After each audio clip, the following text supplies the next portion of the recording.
Welcome back to AROMATIX, you guys. Today we're going to be unboxing a few fragrances, and I thought that this would be a very interesting series or a start of something that'll probably take forever of putting my fragrances back on shelves, and you guys are going to do it with me. So I've got a random box just literally full of fragrances, and they're kind of stacked on each other. Okay, they're all stacked on each other. Wait, that's for another video. We're going to chop up some of this wood so we can run some LEDs into the back of this. It'll be crazy, you guys. The setup is going to be crazy. So, it took me quite some time to get all the lighting set up and all that good stuff, but thankfully with my experience, and I'm a pretty OCD person, when I want to learn something, I learn it all the way or nothing at all. As you guys can see, I still got stuff laying around, and I figured, you know what, let's share it. Let me let you guys watch this and see what goes on behind the scenes and in front of the scenes. So today we're going to be unboxing about 10 fragrances aside from these that I have on the table, and we'll probably just start putting them back, and you guys will have help me organize them, I suppose. Not sure exactly what I should title this series. If you guys have any opinions or suggestions, drop it down in the comment section. But let's go ahead and crack into this box, and we're going to be looking into a lot of fragrances that I probably okay, here we go. So we're probably gonna be looking into a lot of fragrances that I probably haven't spoken on in a long time. There's a box in the... Anyways, so here we go. No, they're all random, and we've got a couple of Latafas already. Okay, so this is clearly my cheapie shelf. There you go, 10 random cheapies and how good they are. Here's El Nashama, and this smells like cardamom, lavender, aromatic, spicy, very sexy, but also classic, barbershoppy. This is a great scent for somebody who's looking for the perfect like office full-time fragrance, especially if you're going to a date afterwards as well. So it has this La Nuit de l'Homme Blue Electrique vibe. It does smell more expensive than the price tag, and it does have like this frothy, foamy style of lavender shaving cream essence to it. It's a lot sexier than that sounds, and it's not as, barbershoppy as it sounds either, because of that spiced cardamom and some of that cedarwood as it starts to dry down. I really enjoy this one. I think it's a really good take on the whole La Nuit de l'Homme DNA.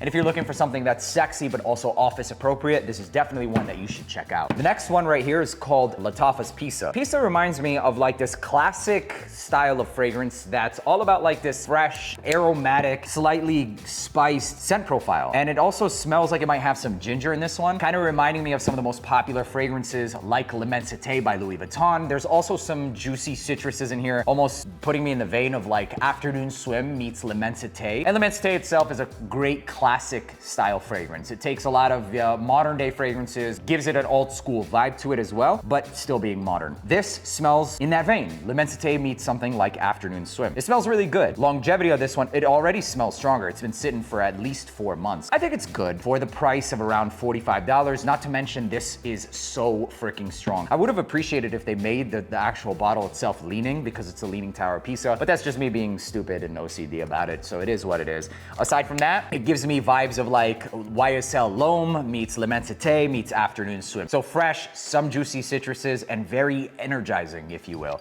Longevity for this one, it's not as long lasting as something like El Nashama Caprice. This one lasts the entire day to the next day on clothing, and I would personally spray this on in the summertime, no more than about 5 sprays. During the winter, you can go up to 12 sprays. It wears pretty thick. For Pisa, I remember rocking this one, I think it was during a little bit of the warmer weather, and I would spray it on anywhere from like 6 to 12 sprays. During the cooler weather, you definitely want to go upwards of like 15 sprays. All right, moving on. We have, let's see what we have here. Kind of want to switch it up a little bit. Okay, Khadlaj Enigma, Valor Enigma. And this, oh yeah, this is the cannabis fragrance. This smells like dank, like straight up stank, like some of that Reggie Bush, you know what I'm saying?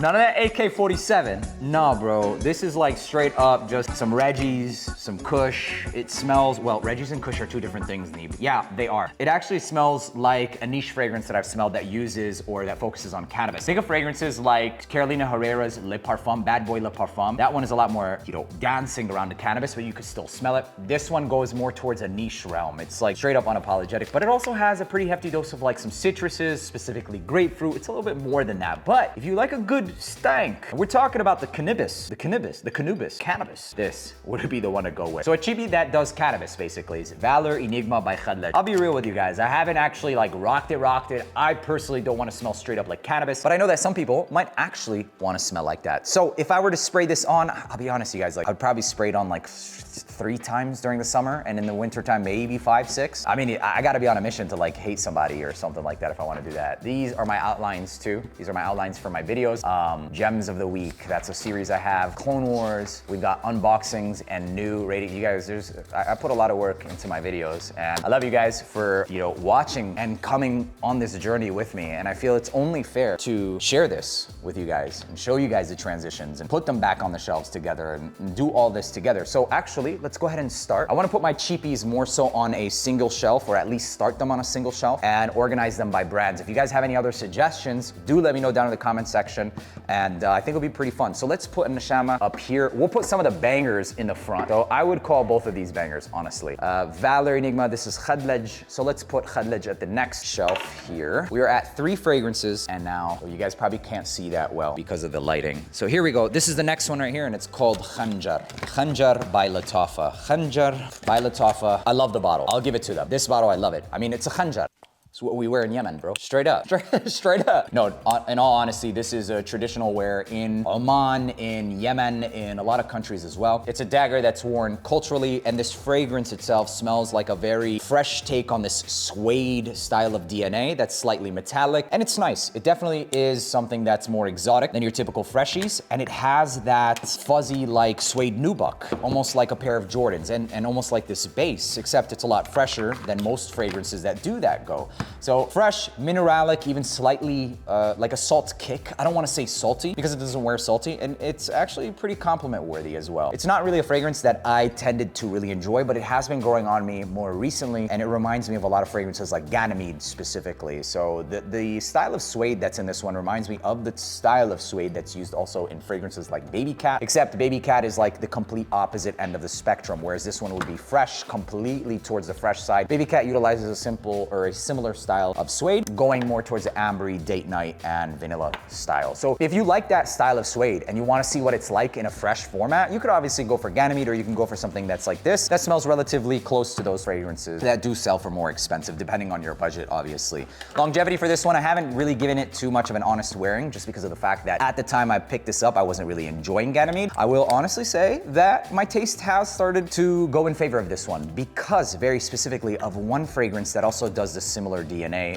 by Fragrance World, and it's extremely strong. It's called El Dorado Extrait. And when I went to Dubai last, a good friend of mine, also a great cameraman, Lingesh, was wearing it every single day. And eventually I just started to really enjoy the fragrance. It could be because I like his company as well, and that positive association has me leaning towards enjoying that fragrance. So for whatever it's worth, I do enjoy it. If you're looking for something that's mineralic, that's fresh, with a bit of suede, different, niche-esque than Khanjar, or even that other fragrance that I mentioned, El Dorado Extrait. I know that El Dorado Extrait is extremely strong, and this one seems like, I mean, it smells pretty good. Both of them are really good. Moving on to the next one is French Avenue's Al Qamar, and this is, wow, dude, this is extremely strong. Let's check this one out. Crazy atomizer. Holy smokes. This smells like a lot of ambers, some saffron, a lot of saffron, and maybe even that suede or violet or something. And to be honest with you guys, this smells completely unique. What I get with this one is a hefty dose of some kind of ambery saffron, and a very naturalistic style saffron. It's between this and literally that fragrance that they've also released, F.A. Paris, called Amber Saffron, that have to be some of the highest quality. And I swear to God, even despite the price tag of these being at maybe $100 or less, this is their niche or their higher end line, I've never smelled quality saffron like this in fragrance. I have put my nose to a lot of high-end, ultra niche fragrances, and some do get close, but the recreation, whatever synthetics, naturals they're using, is unreal, and it's unmatched. I've smelled Irani saffron, grade A, where it originated, smelling like this. This one has something that might also be a little powdery to it too. I initially wanted to say that I'm getting like this suede style or leathery undertone, and it could potentially be coming from the saffron in itself. But there is something that's slightly mineralic to this one as well. It's almost like you have amber, saffron, hefty dose of saffron, maybe a little bit of that mineral suede. Similar to that you'll find in Ganymede, but completely different of a fragrance. It has those accords going in a different direction. I think this is fantastic. fantastic. And I would pick this over a fragrance like Ganymede any freaking day. So Al Qamar is also very strong. You're not gonna get it off skin. And the only other fragrance that I would place this like in that same territory or caliber is gonna be Amber Saffron. This one having more accords because of that mineral, the saffron, or sorry, the suede vibes, or maybe violet or something like that. And this is a 10 out of 10. This definitely is a 10 out of 10. Ganymede is okay, like I like it, but the saffron takes this one home for me. Amber Saffron actually would be the 10. This would be like a 9.5. But in terms of which one you're gonna smell longer and project, Al Qamar is absolutely gonna take the cake. So if your budget doesn't prevent you from grabbing something that may be like $80 to $100, it's absolutely worth checking out. Not to mention the cage, I believe is, I don't know if it's plastic or not, but it's pretty high quality stuff. So Al Qamar by French Avenue, let's place it right here. If I were to wear it during the summertime, I'd spray that one on no more than about 5 times, and during the wintertime, no more than about 8 times saffron. And a lot of those other notes can get, oh, you can definitely overdo it, basically. Let's dig in here and see what else we got. Ooh, okay, here's a mini. Bulgari Le Gem Collection Cobra. Shout outs to best brand perfumes you could save by using AROMATIX. He's got a lot of cheapies, Middle Eastern, niche, designers, all that good stuff, and he's got them for pretty good prices. He also looked out for your boy and gave him this. This is all about the resins, man. It quite literally smells like resinous, ambery tree sap. It's got a pretty hefty dose of all those tree accords. Yeah, it's got a lot of like olibanum, frankincense, pretty balsamic as well, slightly acidic, but really damn strong, man. I remember just touching the atomizer, which I regretted because through the entire day, it almost literally seeped into my pores and I could just smell it the entire day, no matter what I rocked. So if you like that cedarwood style vibe, then you're probably gonna enjoy this. Green, balsamic, incense-like without actually being smoky, Bulgari's Le Gem Collection. During the summertime, I wouldn't spray it more than about 2 times, and even during the wintertime, no more than about 5 times. This stuff is absolutely nuclear. For the actual notes, it lists that it has oud, but I'll be honest with you guys,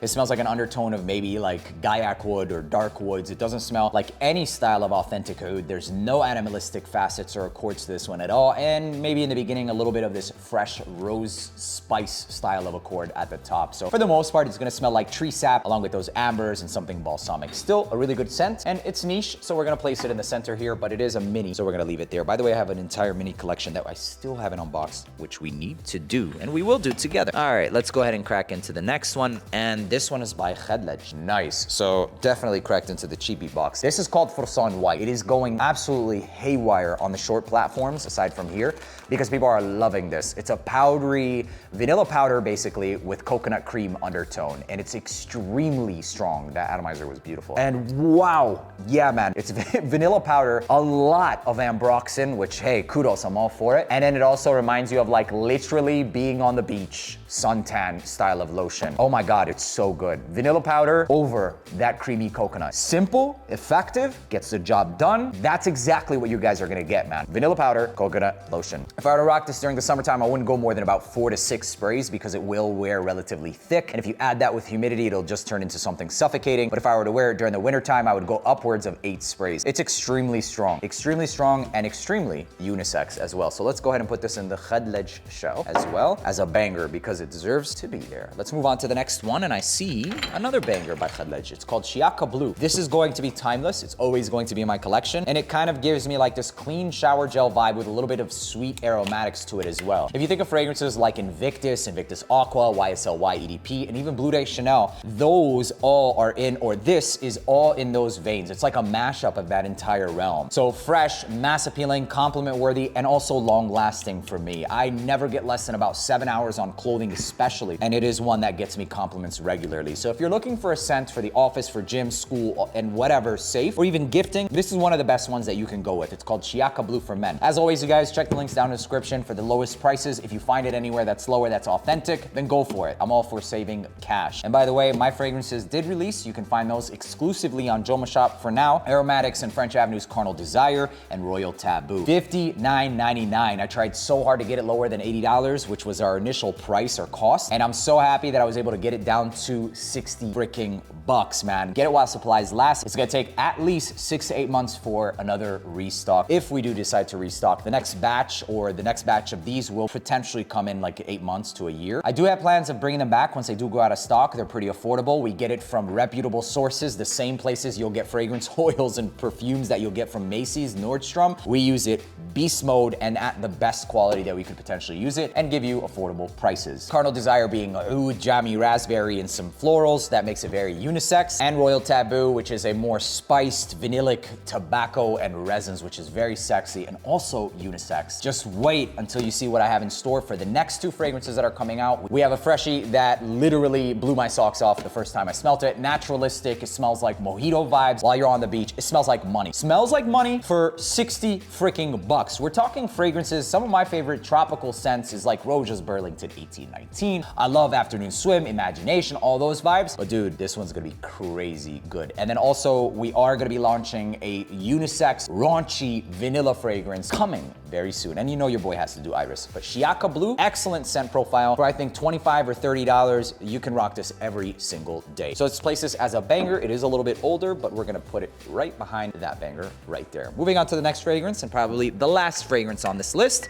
is going to be this scent right here, which is called Loyalty by Khadlej. This is a part of their 25-year edition. So 25 years in the game as of 2023, if I'm not mistaken, which is outstanding. They've been creating for a long time. This is sugary, gummy, rosy, so freaking sexy, man. This is like a gummy bear that's in like raspberry and rose flavored, basically. And it actually reminds me quite a bit of an expensive niche fragrance called Ramon Money called Flamenco. As this one starts to dry down, you get something that's more ambery, some cedarwood, maybe some pine, but for the most part, it's going to be this juicy combination of sugary, raspberry, some apple, and then those soft florals that really recreate this gummy vibe to it. It's so sexy, man, and extremely unisex. Flamenco itself smells outstanding, but for a fraction of the price, this is also really outstanding as well. I personally would still own Flamenco, but if you're looking for something similar on a budget, this is one of the best ones in this 25-year edition. So it's called Loyalty by Khadlej. If I were to rock this one during the summertime, I'd spray it about, I would say 6 to 8 times, and during the wintertime, I'd go happy up to 12 to 14 times. So this is another banger that I freaking love. It's sugary rose and apple raspberry. And that's pretty much it, man. I think we're gonna go ahead and wrap it up. We did 2, 3, 4, 5, 6, and 7 fragrances. Let's go ahead and put some of these back, shall we? Armaf's Club de Nuit Intense Eau de Parfum has to be one of the best throwbacks when it comes to that pineapple birch DNA, Aventus, that everybody obviously loves. I love it too. Why am I saying everybody? I freaking love Aventus, but the unfortunate reality is that the newer batches, it doesn't nearly have as much as that smoky woods, the pineapple, the blackcurrant. This one revives it, keeps it alive, if you will, but it does inject it with some lemon citrus rather than just blackcurrant and pineapple. So what you get is this lemony, birchy, very attention-grabbing Aventus style DNA, very masculine CEO vibes. And every time I rock this one, you guys, I just feel my aura just oozes masculinity. Simple as that, man.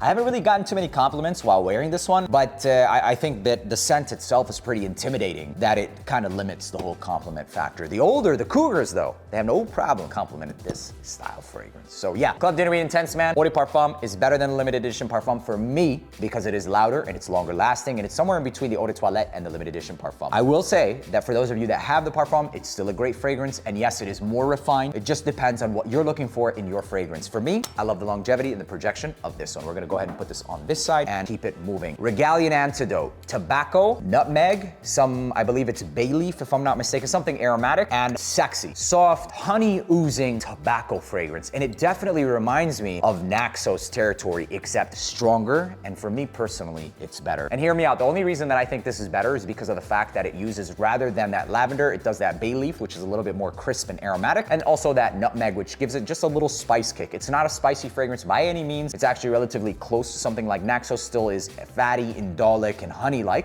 except this one doesn't necessarily adopt this shaving or foamy cream that I get with Naxos, which kind of throws me off. It kind of makes it a bit more of a thicker scent profile, and that in turn turns into a harder to wear fragrance. I've been able to wear this one in multiple seasons, whereas Naxos, it's kind of like, it's like the middle of a haircut phase. Like, you're still growing it out, it's not long enough, it's not short enough. That's how I feel about Naxos in terms of like appropriate seasons. For this, all year round. During the summertime, I'd spray it up to 5 times, and during the wintertime, I'd spray it up to 12 times. You don't need that many sprays because it's actually stronger and more projecting. Straight to Parfum from a relatively new Turkish house called Regalian Istanbul. It's on Max Aroma, if I'm not mistaken. So let's put this bad boy right there, honey and tobacco. Last but not least, we'll go ahead and finish off with an underrated fragrance I believe to be underrated. It's Kajal 4. This is one of the sexiest leather fragrances you can get to date. It's leather, it's spice, it's powdery, it's so freaking sexy. It's much more than just a dark bad boy leather scent. It's got that Middle Eastern, ambery, sweet, syrupy. It's kind of like maple syrup surrounding a slab of leather with Middle Eastern spice like cardamom, etc. It also has like this powdery nuance to it. It's unbelievably good. When it comes to masculine leather scents, it has to be one of the freaking best. And I'm not even joking, you guys. I love Armani Code Profumo, and that had to be like one of my favorite. It was like this creamy leather with mandarin, tonka bean sweetness, etc. And that tonka bean gave it like this musky, woody undertone to it. It's that same musky, woody vibe, that's almost powdery vibe that I find in this one that's even more amped up. Smells unlike any other leather fragrance I've ever put my nose to. And you guys know I have absolutely no problem telling you if it reminds me of something. I will say that it's so strong to the point where it might be polarizing for some, so you have been warned. It smells like the color of the bottle, but it also has the spices to really liven things up and keep it from going to just a dark slab of leather. I think what steals the show with this one is going to be that addition of the cardamom along with some rum and Davana. The aromatics, the spice, and also that slight spice that comes with the rum as well keeps this one lively and really livens things up. But also the sweetness that's coming from this has a bit of a fruity undertone to it that's ambery and kind of towards the realm of vanilla, which it's also backed with. It's got dates in the base along with vanilla. So sweet, thick slab of leather that's softened out, extremely refined out with the note of jasmine, which I personally think adds a level of sophistication to most fragrances, and with a top of Davana, rum, and cardamom. This is sexy. I mean, remove the Y and that's what this smells like, straight up. It's unbelievably good and underrated as heck. You know what? I'm actually gonna make a short with this one, so let me put it aside. And that's pretty much it for today's video, you guys. So we're gonna be doing this maybe every day that I come to record and just do this together. You guys have any ideas for the name of the series, etc.? Let me know down in the comment section. Letting you guys into every step of the way, and the journey is honestly the funnest part of the journey. And if it wasn't for your unwavering support, your subscriptions, your likes, and your comments, this would mean absolutely nothing. So thank you guys from the bottom of my heart. My name is Neep. Thank you for tuning back into AROMATIX, and I'll see you in the next video. Peace.